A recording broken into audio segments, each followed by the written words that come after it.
You have to be authentic. The left drove him away. Kamala Harris did not make it on there. That was actually a big deal. How much of this has to do with audience? Everything.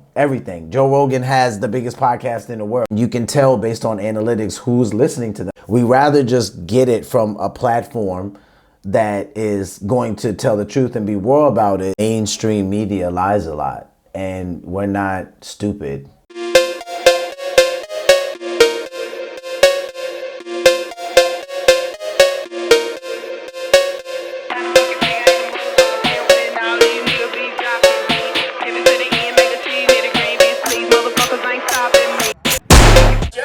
When you say Harris, nobody knows who the hell you're talking about. No, nobody has any idea. Harris. Hey, where's Harris? They know Kamala. They know Kambabla. That was the nickname I used for a while, but I don't use it anymore because everyone thought I was just mispronouncing her name. I wasn't. Kambabla. There was a conversation on CNN that took place among some newscasters about what it looks like for the Democrats to search for their Joe Rogan. This came about when President-elect Donald Trump went on the Joe Rogan podcast, and it absolutely blew up. Shortly after he went on the podcast, I would say within a matter of days, less than a week, the episode was at 45 million. His VP select, JD Vance, would go on to then do his episode shortly after him, and JD's episode would go on days after to hit 14 million views. So Joe Rogan has essentially the biggest podcast in the world, and the Democrats are trying to figure out what it looks like for them to have their Joe Rogan. Welcome to Cozy Corner TV. My name is Kieran Smith, call me Q, and we are on the corner. Ladies and gentlemen, today we're going to take a look at what it took for Joe Rogan to leave the left side. Yes, some of you may not know this, but at one point, Joe Rogan was a hard leftist, and he no longer is now. Some of these newscasters have their opinions about why this may have happened. So we're going to take a look at some of their reactions. And one guy, I think he makes a very key point as to why Joe Rogan is no longer on their side. It's funny because headlines read that Joe Rogan mocks and says, I was on their side, but he isn't any longer. I think it's funny that some people have the opinion that he went to the right because there was money over there and there was an audience that he couldn't get to. And that's the reason why he left the left side, essentially. So let's take a look at this. Patrick, let's start with that idea. When people, if there are such people who say that they need a liberal Joe Rogan, what do you think they actually mean when they say that? Well, I think the short answer is they do need a new Joe Rogan. The question is, what does that look like? And I don't know if you can actually create it. You know, apparently a lot of Republicans were creating some of these podcasters and so on. So now to me, this I think is hilarious. So he goes on to say they definitely do. The Democrats need a new Joe Rogan. A lot of these Republicans went on to create these podcasters, and I'm thinking to myself, where are you getting your information from? There's no Republicans that created podcasters. There might be a lot of podcasters that are conservative leaning or maybe subscribe to the Republican Party, but there were no Republicans that came out and created podcasters. So I thought that that was very interesting that he made that point. Mainstream media has changed quite a bit. And I don't know if it's so much about who the person is or if there is a person, it's where they're getting their message to and how they're getting it out there. Because obviously, as Joe Rogan announced, everybody's getting their information from their phone. So where are you going to get that now? You can go on X like I do all the time and you get it from all sides there. But I think for the Democrats, they need to find a way to get their message out to the people that they didn't get out to. I see you ready to jump here. He says he thinks the Democrats need to find a way to get their message out. You know, obviously they had some problems with that during this election. And when Donald Trump went on Joe Rogan, the episode absolutely blew up. I mean, Joe Rogan has a really large fan base, and it wasn't surprising at all. I heard from people at work that were much older than me about, you know, Trump going on Joe Rogan, even though I had known about it. So I would like to say this, though. I'm not sure if you guys know who this gentleman is, but there's a YouTuber called The Amazing Lucas. I actually like Lucas's content a lot. I think he covers a lot of things really well. You guys should check him out. I would say if the liberals had a Joe Rogan, the amazing Lucas could possibly be one of them, but don't y'all go driving him away either, all right? Because y'all had Joe Rogan and y'all drove him away. So Lucas, hang in there, man. I'm going to react to some of Lucas's things on the channel because I think he covers a lot of liberal things on the Democratic side really well. I think because he was one that I believe was once on the right or more Republican or conservative, and now he's changed over the years. So I'd like to cover some of his things. I think he does it really well. I agree with that. I think it is more an understanding of the new ecosystem, where people are getting their media messages from. We know that a lot of it is digital and social media. People aren't thinking about the newspaper anymore, right? They like TikTok their way to the coconut center. I wouldn't say it's a new understanding of the ecosystem. I would just say that mainstream media lies a lot, and we're not stupid. Like, we know that mainstream media lies a lot. So really what's happened over the years, especially one of the biggest turning points, at least that I think, was Elon Musk purchasing Twitter, now known as X. Total freedom of speech on there, no censorship, no anything like that. Yeah, a lot of people report bullying and a lot of bad things going on, and I'm not saying that's okay. But what I'm saying is that because we're going to go on there and we're going to get it unscripted, and we're going to go on there, we're just going to get it raw for what it is. We rather just get it from a platform that is going to tell the truth and be raw about it than a mainstream news media that's not going to be honest but has millions of people watching.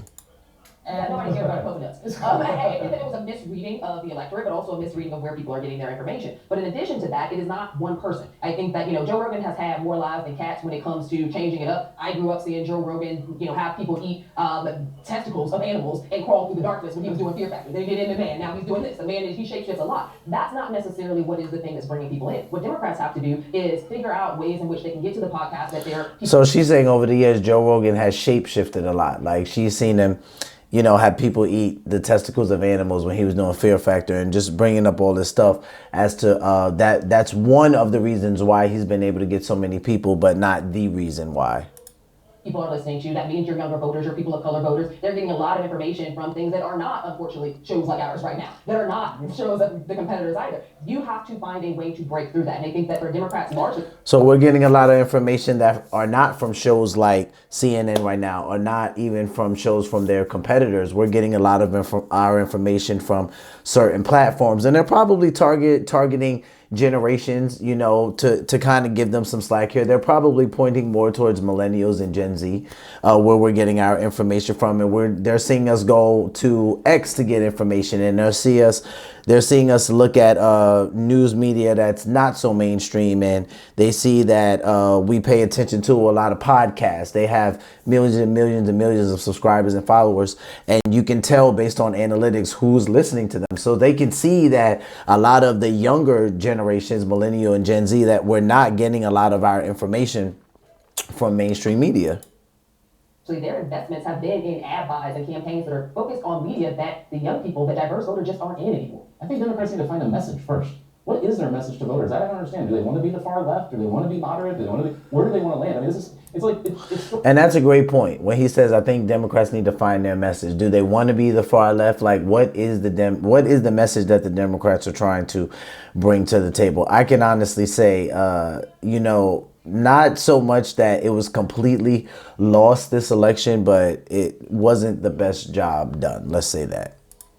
So inauthentic to me to hear, like, we need to find our own. How are we going to create somebody out of thin air? First, they need to find a message and figure out who they are, and then figure all that out. So it wasn't healthcare access, it wasn't housing affordability, it wasn't childcare affordability, it wasn't having assistance in your home for the first generation. None of those things. Look, you guys are the one arguing all the time on TV and on radio and everywhere else about what the message is. I'm just saying they need to figure out the message. To be clear, Republicans argue about their message all the time, and I think I grew up with right-wing radio and obviously Rush Limbaugh. There's always been a robust right-wing media ecosystem. And the question I have is, how much of this is actually about audience and what you will allow? Meaning, the campaign didn't let Kamala Harris sit for 3 hours. And I don't think the campaign would have put her in front of Theo Vaughn to talk about his cocaine habit. Like, Democrats have a different sense of, like, what's okay to do. Okay, Democrats have a different sense of what's okay to do. Yeah, you're right. Like, Democrats have a different sense of what should be taught in schools. Democrats have a different sense of gender. Liberals usually have a different sense of how the nuclear family looks. Okay, like there's a different sense. But how much of this has to do with audience? Everything. Joe Rogan has the biggest podcast in the world. So the fact that Kamala Harris did not make it on there, that was actually a big deal.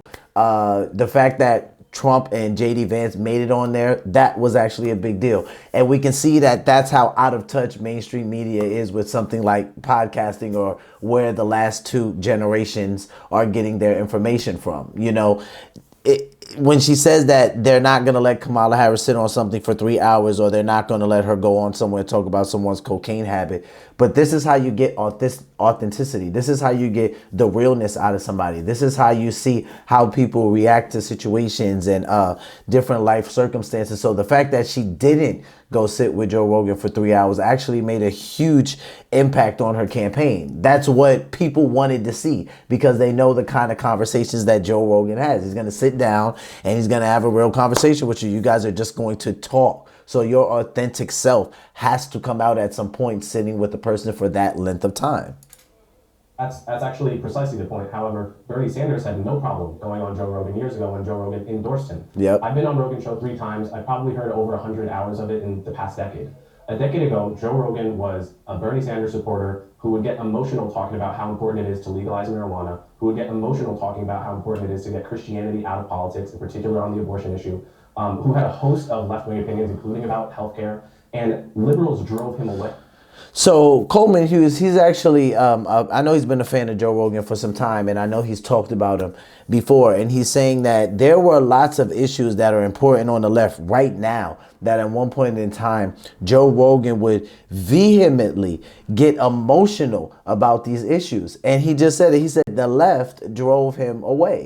Like, he cared about all of this stuff. He would bring this stuff up. He would talk about this stuff. Surely at least a decade ago. I mean, I put myself at least at when, for sure, I was an adult listening to Joe Rogan when he was more leaning left. So this is me at like 26, 27, 28. And Joe Rogan clearly had a lot of things that he believed in that seemed like left ideas today. But as Coleman Hughes said, the left, the liberals, they drove him away. So they had Joe Rogan.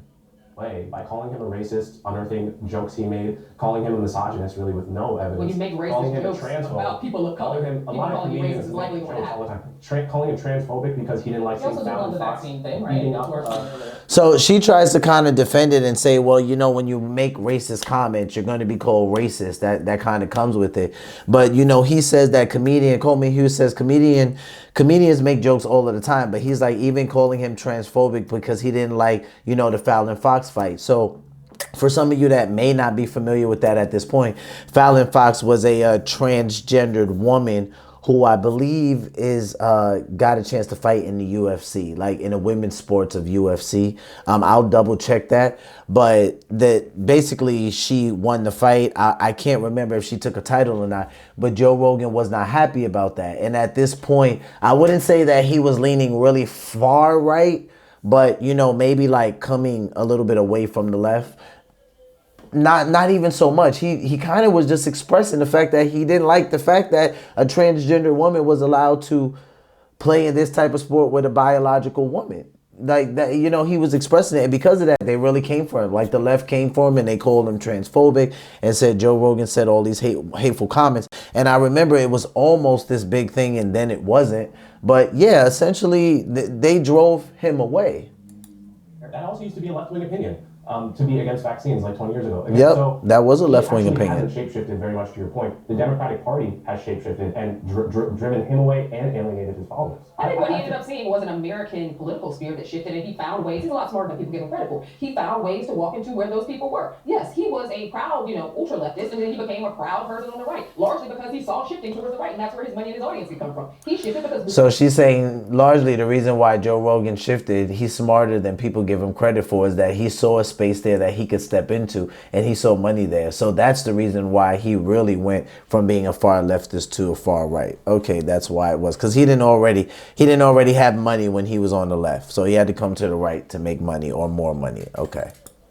more his listenership did, and that's where he drove it to. That's nothing more than consumerism. And which of his beliefs changed in the past 10 years? I- It's really hard to point out which of his beliefs. But can I actually zoom changed. out from him, because I think there is this, and I see you nodding as well, this kind of bigger question. Like, you have a Jon Stewart, right? You have Pod Save America. You have all kinds of, even Ryan. the late night, television They're all brigade. left on the late night shows. I think what he said to me is what rings true about this whole concept of finding the liberal Joe Rogan is he said inauthentic. And Right. He talked about what Kamala Harris did in this campaign, knocking on doors, doing it sort of the traditional way, right? Raising tons of money. But there's something about Donald Trump, whether you like him or not, or Joe Rogan, remember, they are authentic. Totally. That comes through to people. And when you're trying to get your message out, whatever that message is, you have to be authentic. You can be authentic though when you have something like Trump. And he made a great point there, Patrick. He said you have to be authentic. And regardless of Trump, regardless of the fact of whether you like him or not, him and JD Vance, they came off authentic. And that is what landed on the voters. If someone was to say, well, what was it about Kamala that wasn't authentic? I don't know. There's lots of places that you could start from. I'm not saying that I necessarily thought she was completely inauthentic, but I could say that a lot of times she landed very inauthentic. And I mean, sometimes that could just come from people having questions and you're not answering them, right? Sometimes that can come from a lack of clarity. Sometimes that comes from a lack of transparency. So for whatever reason it was, Patrick is saying that, hey, Trump and JD Vance, like him or not, these guys came off way more authentic than Kamala Harris did. So tell me what you guys think down in the comment section about this. Like, did the left drive Joe Rogan away, or did Joe Rogan go to the right because he needed more money? I tend to believe that they drove him away. I mean, I know lots of people that subscribe to being a lot more liberal in the past, and their ideas weren't so bad, but now they're like, there's just no way I can subscribe to a Democratic Party. There's just no way I can rock out with the liberals. Like, they've gone too far left and they're gone. They're out there. So drop a comment down in the section. Let me know what you guys think about Joe Rogan leaving the left, going to the right. I appreciate you guys stopping by the corner and hanging out with me. Hey guys, be peaceful. Love yourselves. Love one another. Peace.